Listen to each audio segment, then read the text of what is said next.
Muy buenos días, Miss Carla. Mi nombre es Cristina Sagastume, pertenezco al curso BTP sección B y el día de hoy le vengo a hablar de un tema bastante interesante, el cual relaciona un poco la química y también la física, el cual es la ley del gas ideal.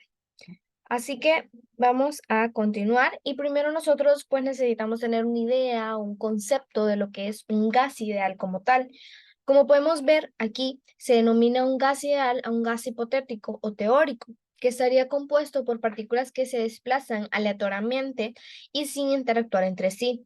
Ahora bien, ya como tal, la ley de los ideales es la ecuación del estado del gas ideal, que como lo mencionaba, es un gas hipotético formado por partículas puntuales sin atracción ni repulsión entre ellas y cuyos choques son perfectamente elásticos, que esto lo explica un poco la conservación de momento y la energía cinética, que recordemos que la energía cinética es aquella que se relaciona con el movimiento. Ahora bien, los gases reales que más se aproximan al comportamiento del gas ideal son los gases, monoatómicos, es decir, que solo poseen un átomo, en condiciones de baja presión y alta temperatura. Así que vamos a continuar estableciendo desde un inicio como tal la fórmula que nosotros vamos a estar usando. Esta es nuestra fórmula base, la cual es la presión por el volumen va a ser igual al número de moles por la R, que esta es una constante que ahorita ya más adelante te lo explico, multiplicado por la temperatura. Ahora bien, dependiendo del ejercicio, pues nosotros podemos simplificar, o bueno, no simplificar, pero podemos sustituir el valor de n en la ecuación, ya que n básicamente es un valor, lo cual nosotros lo podemos encontrar a partir de la fórmula de la masa sobre la masa molecular del elemento o del material con el cual nosotros estemos trabajando. Así que vamos a pasar con lo siguiente, que nosotros necesitamos pues saber qué significan todas estas letritas, aunque ya las mencioné. Como lo dije, la presión va a estar representada por la letra P. La V va a ser el volumen. La N, los moles del gas o el número de moles. Y la R es una constante universal de los gases ideales, o sea que es algo que nosotros utilizamos siempre en este tema. Más adelantito les voy a mencionar los valores. Y por último tenemos la temperatura absoluta. Ahora sí, el valor de R es nuestra constante universal de los gases. El valor de R depende de las unidades elegidas para V, para P, para N y para T, que ya sabemos lo que significa: volumen, presión, número de moles y temperatura. Entonces, a R se le reconoce como la constante universal de los gases.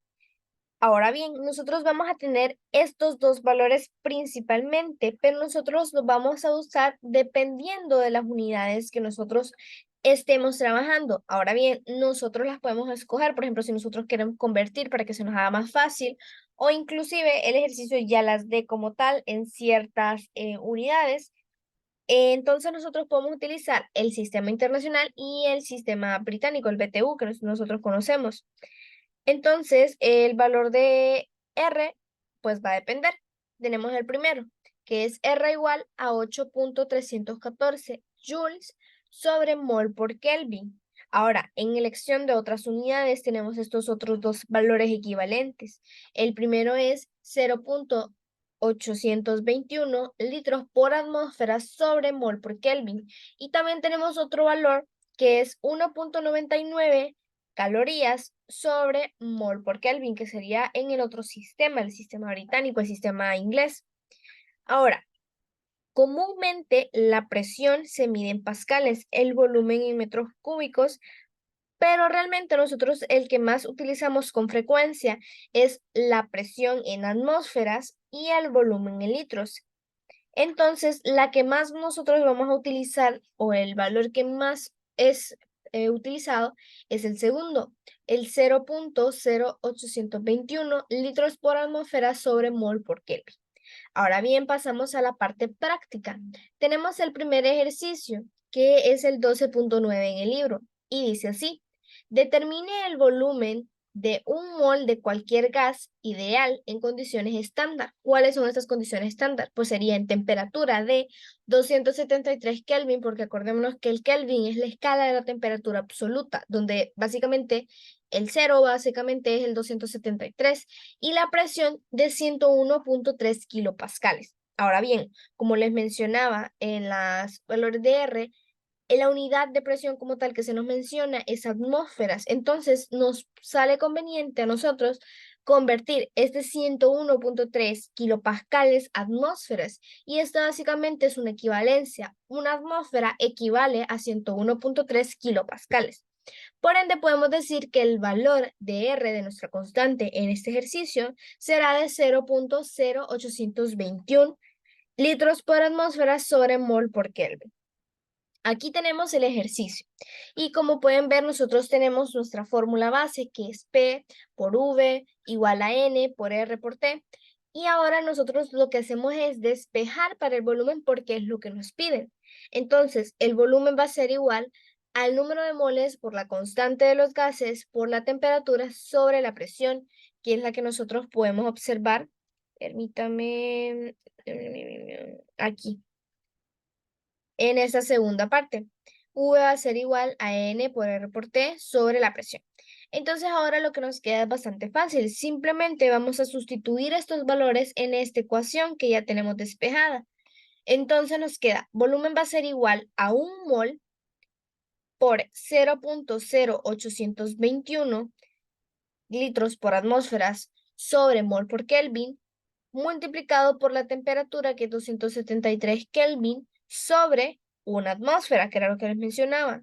Utilizamos el 101.3 kilopascales en atmósferas, que eso equivale a una atmósfera. Entonces nos da un resultado de el volumen va a ser igual a 22.4 litros. Ahora bien, si nosotros convertimos esto a metros cúbicos, que podría ser otra unidad en la cual nosotros podemos representar el volumen, sería 0.0224 metros cúbicos. Ahora bien, algo importante es que también la unidad en la cual nosotros expresemos la respuesta va a depender, por ejemplo, de la eliminación o tachar al momento de tachar nuestras unidades. Por ejemplo, nosotros aquí tachamos mol con mol, tachamos Kelvin con Kelvin y tachamos atmósferas con atmósferas. Entonces, la única unidad que nos sobra es litro. Por eso que nosotros aquí explicamos en litro nuestra respuesta. Pero si el ejercicio, por ejemplo, nos pide que expresemos la respuesta en metros cúbicos, pero al momento de nosotros tachar las unidades no da litros, simplemente lo que hacemos es convertir. Ahora vamos a pasar al siguiente ejercicio, que es nuestro ejercicio 2, pero en el libro es el 12.10 y dice así: ¿cuántos gramos de oxígeno se ocuparán, un volumen de 1.6 metros, ahí no es cuadrado, sino que es cúbicos, ya lo vamos a ver más adelante, no disculpo por eso, a una presión de 200 kilopascales y a una temperatura de 27 grados Celsius o centígrados? En esta ecuación, por las unidades que más adelante en la expresión del ejercicio nosotros vamos a ver, es que el valor de R será conveniente utilizarlo con 8.314. Entonces, aquí tenemos el ejercicio. Igual tenemos una única fórmula, pero aquí lo que hacen es para despejar para la masa, sustituyen la N, como les había explicado, N va a ser igual a masa sobre la masa molecular. Entonces sustituyen la N por esa fórmula, por su fórmula. Ahora bien, cuando nosotros despejamos para la masa, que es lo que nos pide, nos queda de la siguiente manera. La masa va a ser igual a la masa molecular por la presión, por el volumen sobre la constante por la temperatura. Entonces, esto nos queda al sustituir los valores de esta manera. Ahora bien, como nosotros nos decía que el oxígeno es el elemento con el cual nosotros estamos trabajando, ocupamos saber cuál será la masa molecular. El oxígeno, al ser un elemento que se expresa de manera diatómica, es decir, que va a tener como subíndice un 2, es porque tiene 2 átomos en cada molécula, así se podría decir. Entonces, para nosotros encontrar básicamente su masa molecular, nosotros lo que tenemos que hacer es multiplicar el 2 por el peso atómico, que nosotros lo vamos a encontrar en la tabla periódica, que en este caso es 16. Entonces, al nosotros multiplicar 2 por 16, nos va a quedar un resultado igual de 32 gramos por mol, que esa sería la masa molecular del oxígeno. Ahora bien, la presión. A nosotros la presión nos la dan en kilopascales, pero nos sale conveniente convertirla simplemente a pascales. Tiene una manera bastante sencilla. Nosotros tenemos 200 kilopascales. Entonces, básicamente, quitamos esa unidad y nosotros le vamos a poner al mismo número por 10 a la 3 pascales. Y básicamente esa es toda la conversión. Por eso es que nosotros tenemos aquí 200 por 10 a la 3 pascales, que es el valor de la presión. El volumen lo podemos expresar en metros cúbicos, que es el que nos da. Por eso decía aquí que aquí había un pequeño error, es metros cúbicos. Entonces el volumen es de 1.6 metros cúbicos. Ahora, esto es sobre la constante que, como lo mencionaba, las unidades que nos da el ejercicio y cuáles podemos convertir para que se nos haga más fácil, nosotros vamos a utilizar el valor de la constante en 8.314, que es el que tenemos acá. Entonces, 8.314 joules sobre mol por Kelvin multiplicado por la temperatura. En este caso nos dan la temperatura en grados centígrados o Celsius. Para nosotros convertirlos a Kelvin, nosotros lo único que tenemos que hacer es sumarle, perdón, 273. Entonces, 27 más 273 nos da un resultado de 300 Kelvin, que sería nuestra temperatura. Y ahora nada más, pues resolvemos esto, multiplicamos lo de arriba, multiplicamos lo de abajo y dividimos estos dos valores y nos queda un resultado de la masa en 4105.5 gramos. Y bueno, esto sería todo. Muchas gracias por su atención y bueno, espero que tengan unas felices vacaciones y espero que yo también las tenga. Feliz Navidad, feliz Año Nuevo y bueno, adiós y la quiero mucho.